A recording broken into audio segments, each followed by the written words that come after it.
പൂവട ഉണ്ടാക്കുന്നൊരു video ആണ് ഇന്ന് ചെയ്യാൻ പോകുന്നത്. വെൽക്കം ബാക്ക് ടു ലൈസ ഹസൻ വ്ളോഗ്. അപ്പോൾ നമുക്ക് പൂവട എങ്ങനെ തയ്യാറാക്കുന്നത് കാണാം. എല്ലാവർക്കും നമസ്കാരം. അതിനായിട്ട് ഇവിടെ ഞാൻ കുറച്ച് ശർക്കര ഉരുക്കിയെടുക്കാൻ പോകുന്നുണ്ട്. അതുപോലെ തന്നെ നമുക്ക് അട തയ്യാറാക്കാൻ വേണ്ടി മാവ് റെഡിയാക്കണം. അതിനായിട്ടൊരു പാത്രത്തിൽ കുറച്ച് വെള്ളം വെച്ച് കൊടുത്തിട്ടുണ്ട്. ഇതിലേക്ക് ആവശ്യത്തിൻ്റെ ഉപ്പിട്ട് കൊടുത്തു. 1 ടേബിൾ സ്പൂണോളം വെളിച്ചെണ്ണ ഒഴിച്ച് കൊടുത്തു. അതേപോലെ ഇനി 2 കപ്പ് പൊടിയാണ് ഞാൻ ഇതിലേക്ക് ഇട്ട് കൊടുക്കുന്നത്. നമ്മൾ സാധാ പത്തിരിക്ക് ഉപയോഗിക്കുന്ന അരിപ്പൊടിയാണ്.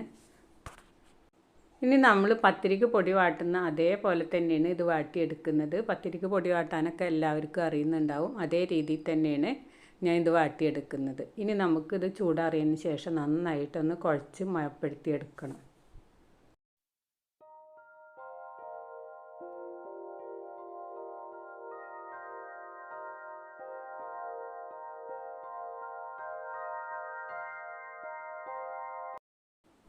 ഒരു പാത്രം സ്റ്റൗവിൽ വെച്ച് കൊടുത്തിട്ടുണ്ട്. ഇതിലേക്ക് നമ്മൾ മെൽറ്റാക്കി എടുത്തിട്ടുള്ള ശർക്കര ഒഴിച്ചു കൊടുക്കുകയാണ് ചെയ്യുന്നത്. അപ്പോൾ ശർക്കരയിൽ എന്തെങ്കിലും കരടുകളൊക്കെ ഉണ്ടെങ്കിൽ അത് പോകാൻ വേണ്ടിയിട്ട് ഒന്ന് അരിച്ചിട്ട് നമുക്ക് ഇതിലേക്ക് ഒഴിച്ചു കൊടുക്കാം. ഇനി നമുക്ക് ശർക്കര പൊടി ഉപയോഗിച്ചിട്ടും ഇതേപോലെ ചെയ്തെടുക്കാവുന്നതാണ്. അപ്പോൾ ശർക്കരയിൽ കല്ല് എന്തെങ്കിലും ഉണ്ടാവുമെന്ന് വിചാരിച്ചാണ് ഇത് ഉരുക്കിയെടുക്കുന്നത്. അപ്പോൾ ഉരുക്കിയെടുക്കേണ്ട ആവശ്യമൊന്നുമില്ല. അതൊക്കെ ഓരോരുത്തരുടെ തൃപ്തിക്കനുസരിച്ച് ചെയ്യാവുന്നതാണ്. ശർക്കരയുടെ മീതെ കൂടെ ഇത്തിരി വെള്ളം ഒഴിച്ച് കളഞ്ഞതിന് ശേഷമാണ് ഈ ശർക്കര നമ്മൾ സ്റ്റവിൽ വെച്ചിട്ട് മെൽറ്റാക്കി എടുത്തത്. ഇനി ഇതിലേക്ക് ഒരു നാളികേരത്തിൻ്റെ പകുതി ഞാൻ ചിരകി വെച്ചിട്ടുണ്ട്. അത് ഇതിലേക്ക് ഇട്ട് കൊടുക്കുകയാണ് ചെയ്യുന്നത്. സാധാരണ നമ്മൾ ശർക്കരയും നാളികേരം കൂടിയിട്ട് കുഴച്ചെടുക്കലാണ് ചെയ്യാറ്. അപ്പോൾ ഇതേപോലെ മെൽറ്റ് ചെയ്ത ശർക്കരയാണെങ്കിൽ ഇതിലേക്ക് ഇട്ട് കൊടുത്തിട്ട് ഇതിൻ്റെ വെള്ളമൊക്കെ ഒന്ന് വറ്റി കിട്ടാൻ വേണ്ടിയാണ് ഇങ്ങനെ ചെയ്യുന്നത്. അപ്പം നമ്മൾ ശർക്കരയും നാളികേരവും കൂടിയിട്ട് ഇതേപോലെ ചെയ്യുകയാണെങ്കിൽ ഇതിൽ നാളികേരത്തിൽ വെള്ളമൊക്കെ ഏതായാലും വറ്റി പോകുമല്ലോ. അപ്പോൾ 2 ദിവസമൊക്കെ വേണമെങ്കിൽ ഈ അട ഉണ്ടാക്കിയത് എടുത്തേക്കാൻ പറ്റും. സാധാരണ നമ്മൾ നാളികേരും ശർക്കരയും കൂടി കുഴച്ചാണ് ഉണ്ടാക്കുന്നതെങ്കിൽ നാളികേരത്തിൽ വെള്ളമൊക്കെ ഉള്ള കാരണം പെട്ടെന്ന് നാശമാവാൻ സാധ്യതയുണ്ട്. അപ്പോൾ ഇതേ രീതിയിൽ ചെയ്യുകയാണെങ്കിൽ ഒരു ദിവസം 2 ദിവസമൊക്കെ നമുക്ക് കൂടുതലായിട്ട് വെക്കാൻ പറ്റും.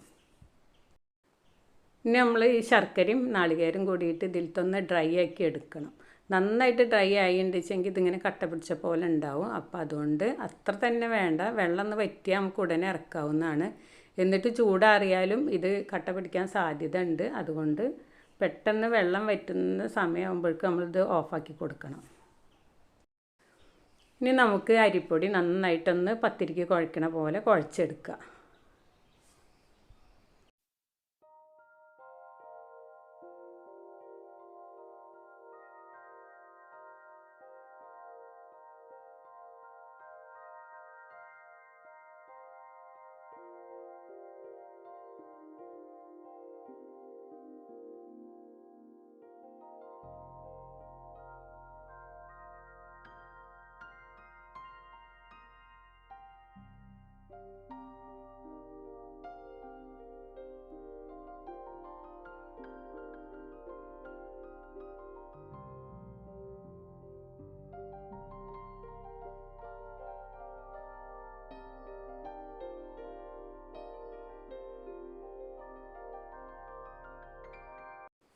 മാവ് കുഴക്കലൊക്കെ കഴിഞ്ഞ് ഇനി ഇതേപോലത്തെ ഓരോ ബോൾസുകളാക്കിയിട്ട് നമുക്ക് ഇതൊന്ന് പരത്തിയെടുക്കാം. അപ്പോൾ നമ്മൾ പത്തിരി പരത്തുന്ന അത്ര വലുപ്പമൊന്നും വേണ്ട. ഒരു പൂരിയുടെ വലുപ്പത്തിൽ പരത്തിയെടുത്താൽ മതി.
2-3 എണ്ണം ഞാൻ പരത്തി എടുത്തിട്ടുണ്ട്. ഇതാ കണ്ടില്ലേ, ശർക്കര ഒന്ന് കട്ട പിടിച്ചിട്ടുണ്ട്. ഇനി ഇതൊന്നും കൂടി ഞാൻ ലൂസാക്കി എടുക്കുന്നുണ്ട്.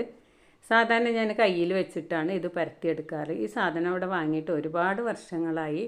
അപ്പോൾ ഇത് ഇതുവരെ ഉപയോഗിച്ചിട്ടില്ല. അപ്പോൾ ആദ്യമായിട്ടാണ് ഞാൻ ഇതൊന്നും എടുത്ത് ഉപയോഗിക്കാൻ നോക്കുന്നത്. അപ്പോൾ നല്ല എളുപ്പത്തിൽ തന്നെ നമുക്ക് ചെയ്യാൻ പറ്റും കേട്ടോ. അത് പറ്റില്ല എന്ന് വിചാരിച്ചിട്ട് ഇതുവരെയും നമ്മൾ ഉപയോഗിച്ചിട്ടില്ല. കൈകൊണ്ട് തന്നെയാണ് സാധാരണ ചെയ്യാറ്. അപ്പം നമ്മൾ പത്തിരി പരത്തുന്ന പോലെ ഇതേ വലുപ്പത്തിലൊന്ന് പരത്തിയെടുത്താൽ മതി. ഈ സാധനം ഉണ്ടെങ്കിൽ ഏതറിയാത്തവർക്കും ഇതേപോലെ അട ഉണ്ടാക്കിയെടുക്കുക കേട്ടോ. നമ്മളപ്പോൾ കയ്യുമ്മലൊന്നും ആവില്ല. മറ്റത് നമ്മൾ ശർക്കരയും ഒക്കെ നമ്മൾ കയ്യുമ്മലാവും ഒട്ടിക്കൊണ്ടിരിക്കും. അപ്പോൾ അതിൻ്റെ ബുദ്ധിമുട്ടൊന്നുമില്ല. നമുക്ക് ഇതേപോലെ സ്പൂൺ കൊണ്ട് ഇട്ട് കൊടുക്കുക. എന്നിട്ട് നമുക്കിതിൽ വെച്ചിട്ടൊന്ന് പ്രസ് ചെയ്താൽ മതി. നന്നായിട്ട് നമുക്ക് ശരിയായി കിട്ടുന്നുണ്ട്. ഇനി ഈ അച്ചിൽ ഇതിലത് ഒട്ടിപ്പിടിക്കണേ നമുക്ക് ഇതിൽ ഇത്തിരി എണ്ണ തടവി കൊടുത്താൽ മതി കേട്ടോ. എന്നാൽ മാവ് ഒരിക്കലും ഒട്ടിപ്പിടിക്കില്ല. അപ്പം ഇങ്ങനത്തെ ഒരു അട ഉണ്ടാക്കുന്നത് ഉണ്ടെങ്കിൽ നമുക്ക് എളുപ്പത്തിൽ തന്നെ ചെയ്തെടുക്കാൻ പറ്റും കേട്ടോ. നമുക്ക് കൈ കൊണ്ട് ഉണ്ടാക്കാൻ അറിയുന്നതല്ലേന്ന് വിചാരിച്ചിട്ട് ഈ സാധനം ഇവിടെ തീരെ ഉപയോഗിച്ചിട്ടില്ല. അപ്പം ഞാനിതൊന്ന് എടുത്തിട്ടൊന്ന് ചെയ്ത് നോക്കിയതാണ്. അപ്പം നമുക്ക് എളുപ്പത്തിൽ തന്നെ ചെയ്തെടുക്കാൻ പറ്റുന്നുണ്ട്. അപ്പോൾ അട ഉണ്ടാക്കാൻ അറിയാത്തവർ ഇതേപോലത്തെ ഒരു സാധനം വാങ്ങിച്ചാൽ മതി. നമ്മൾ ഈ പത്തിരി കയ്യിൽ വെച്ചിട്ട് ഇതിൽ ശർക്കരയും നാളികേരമൊക്കെ കൂടെ വെച്ചിട്ട് ഇതേപോലെ ഇങ്ങനെ അരികൊക്കെ നമ്മളിങ്ങനെ തിരിച്ചു കൊടുക്കണം. അപ്പോൾ അത്ര പ്രയാസമൊന്നുമില്ല ഇതേപോലെ ചെയ്തെടുക്കാൻ. അപ്പോൾ അറിയാത്തവർ എന്തായാലും ഇതുപോലെ ഒന്ന് ചെയ്ത് നോക്കണം. അപ്പം നമ്മളിതിൽ വെച്ച് പ്രസ് ചെയ്യുമ്പോൾ അതിൽ ബാലൻസ് വരില്ല. പിന്നെ അത് പരത്താൻ നിൽക്കണ്ടേന്ന് വിചാരിച്ചിട്ട് ഇതേ രീതിയിലാണ് സാധാരണ ചെയ്തെടുക്കാറ്.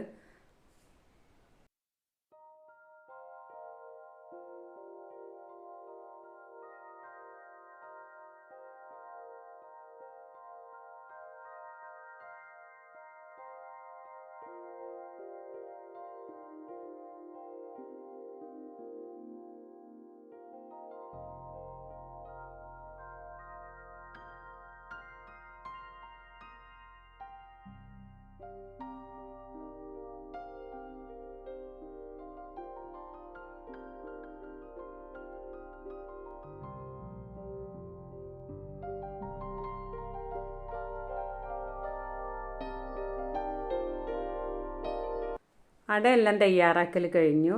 ഞാൻ കുറച്ച് മുട്ട ബജി ഉണ്ടാക്കുന്നുണ്ട്. അത് കഴിഞ്ഞിട്ട് ആ ചട്ടി തന്നെ വെച്ചിട്ടാണ് ഈ അട ഉണ്ടാക്കുന്നത്. അപ്പോൾ നമുക്ക് ഇനി അട ഉണ്ടാക്കിയെടുക്കാം. അപ്പോൾ എണ്ണ നന്നായിട്ടൊന്ന് ചൂടായതിന് ശേഷം ഇതിലേക്ക് നമ്മൾ തയ്യാറാക്കി വെച്ചിട്ടുള്ള അട ഓരോന്നായിട്ട് ഇട്ട് കൊടുക്കുകയാണ്. അപ്പോൾ പെട്ടെന്ന് തന്നെ ഇത് വെന്ത് കിട്ടുകയും ചെയ്യും. നമ്മൾ വാട്ടി പൊടി കൊണ്ടല്ലേ ചെയ്യുന്നത്, അതുകൊണ്ട് തന്നെ എളുപ്പത്തിൽ തന്നെ തയ്യാറായി കിട്ടും. നമ്മൾ ഫില്ലിങ്ങിനായിട്ട് ഉപയോഗിച്ചിട്ടുള്ള ശർക്കരയും നാളികേരവും നമ്മൾ ചട്ടിയിൽ വെച്ചിട്ട് നന്നായിട്ടൊന്ന് ചൂടാക്കി എടുത്തതല്ല. അതുകൊണ്ട് അത് വേവേണ്ട സമയമൊന്നും നമുക്ക് വേണ്ട. ഇത് പെട്ടെന്ന് തന്നെ നമുക്ക് വേവിച്ചെടുക്കാൻ പറ്റും. നോമ്പറക്കണ നേരത്താണ് ഞാൻ ഇത് ചെയ്തെടുക്കുന്നത്. അതുകൊണ്ട് തന്നെ തിരക്കായിട്ട് ചെയ്യുകയാണ്.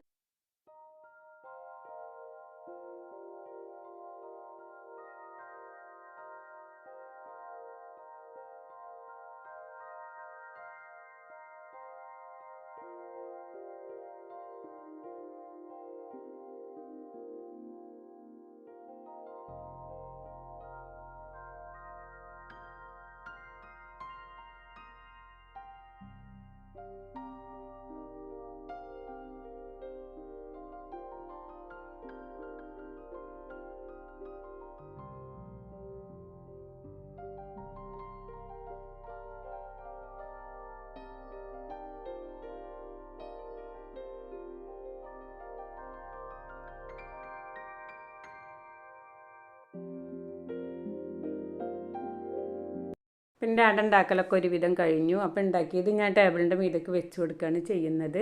എന്നിട്ടാണ് ബാക്കിയുള്ളതാണ് ഞാൻ ഫോട്ടോ എടുക്കാൻ വേണ്ടിയിട്ട് വെച്ചത്. അപ്പോൾ നിങ്ങൾക്ക് എൻ്റെ വീഡിയോ ഇഷ്ടമായെന്ന് കരുതുന്നു. വീഡിയോ ഇഷ്ടമായാൽ നിങ്ങളെൻ്റെ ചാനൽ ആദ്യമായി കാണുകയാണെങ്കിൽ സബ്സ്ക്രൈബ് ചെയ്യാനും ലൈക്ക് ചെയ്യാനും ഇഷ്ടപ്പെട്ടാൽ കമൻറ്റ് ചെയ്യാനും മറക്കരുത്. മറ്റൊരു വീഡിയോയുമായി വരാൻ ശ്രമിക്കാം. Thanks for watching.